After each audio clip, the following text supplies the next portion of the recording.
வணக்கம். தேசம் சிறப்பு செய்திகளுக்காக நான் உங்கள் ரேவதி குணால. மாயிகா கோபெங் தொகுதி கூட்டு பிரார்த்தனைக்கு அளப்பரிய ஆதரவு, மெய்சிலிர்த்த ஆலய பொறுப்பாளர்கள். தேசம் செய்திகள் நான் யுவராஜ். இந்திய சமுதாயத்திற்கு நிழல் தந்து அரவணைத்து சென்ற மாயிகா எனும் ஆலமரம் தனது 80ஆம் ஆண்டு நிறைவு விழாவை கொண்டாடும் பொருட்டு மாயிகா கோபெங் தொகுதி கூட்டு பிரார்த்தனை வைபவத்தை ஏற்பாடு செய்த தருணத்தில் சற்றும் எதிர்பார்த்த விதத்தில் கூட்டம் கூடியது பார்த்து கோபெங் முதலைக்கோட்டை முனீஸ்வரர் ஆலய பொறுப்பாளர்கள் ஆச்சரியத்திற்குள்ளாகினர். மாயிகா தொகுதி தலைவர் மகேந்திரன், புத்ரா தலைவர் கோகுலன் பொன்னுதுரை, ஆலய தலைவர் தங்கராஜ் மற்றும் மாயிகா உறுப்பினர்கள் திரண்டு வந்து சாய்கள் மெய் சிலிர்க்க வைத்ததாக அகமகிழ்ந்து தெரிவித்தனர். வணக்கம், நான் ஆர் மகேந்திரன், கோப்பை தொகுதி தலைவர் பேசுகின்றேன். இன்றைக்கு மாய்காவின் 80ஆம் ஆண்டு கூட்டு பிரார்த்தனை இன்று கோப்பை தொகுதியில் நடைபெற்றுக் கொண்டிருக்கின்றது.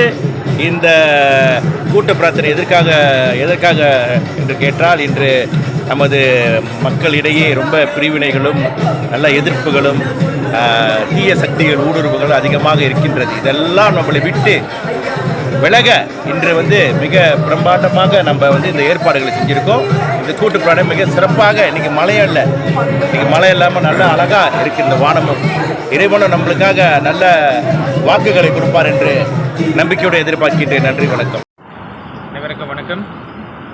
நான் கோகுலன் பொன்னுதுரை, மாயிகா கோப்பை தொகுதியோட புத்ரா பிரிவின் தலைவர்.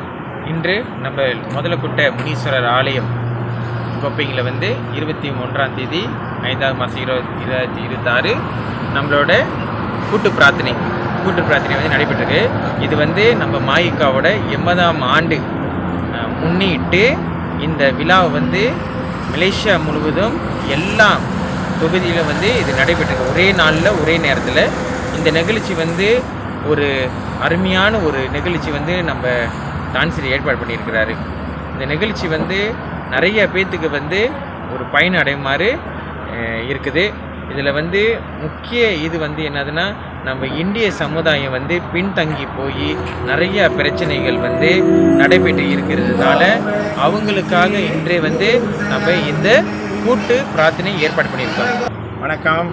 இந்த முதலக்குட்ட ஆலய தலைவர் பேசுகிறேன். என் பேர் தங்கராஜ். இந்த ஆலயத்தில் ஒரு ஒரு கூட்டு சாமி கும்பிட்றோம். மக்கள் எல்லாம் இந்த சாமி கலந்து சிறப்பிக்கும் மாதிரி கேட்டுக்கொள்கிறோம். இதனால் இந்த பொதுமக்கள் நல்லா சந்தோஷமாக இந்த நாட்டில் நல்லா வாழணுன்னு ஐயா முனீஸ்வரனால் நாங்கள் வேண்டிக்கிறோம்.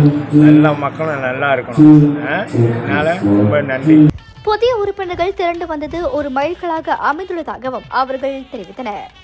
இத்துடன் இன்றைய செய்திகள் நிறைவடைகின்றன. மேலும் பல ஆன்மீக செய்திகளை தெரிந்து கொள்ள தேசம் டிவி மலேசியா யூடியூப், டிக்டாக் மற்றும் இதர சமூக வலைத்தளங்களை பின்தொடருங்கள். உங்களிடமிருந்து விடைபெறுவது நான் உங்கள் ரேவதி குணாலன். மக்களோடு தேசம், தேசத்தோடு மக்கள். நன்றி, வணக்கம். ஒரு வீட்டுக்கு ஒரு பட்டதாரி எனும் நிலை போய் ஒரு வீட்டுக்கு பல மருத்துவர்களை உருவாக்கும் நடவடிக்கையில் இறங்கியுள்ளது எய்ம்ஸ் பல்கலைக்கழகம். இந்திய மாணவர்களின் எதிர்காலத்திற்கு அடித்தளம் அமைக்கும் எய்ம்ஸ் பல்கலைக்கழகம் MIED வழி மாணவர்களின் பொருளாதார பிரச்சனையை கல்வி உபகார சம்பளம், கல்வி கடனுதவி மூலம் தீர்த்து வைக்கிறது. எய்ம்ஸ் பல்கலைக்கழகம் தரத்தில் உயர்ந்தது, போதனைகள் சிறந்தது, மாணவர்களுக்கு நிலையானது. இன்றைய நாடுகள் எய்ம்ஸ் பல்கலைக்கழகம்.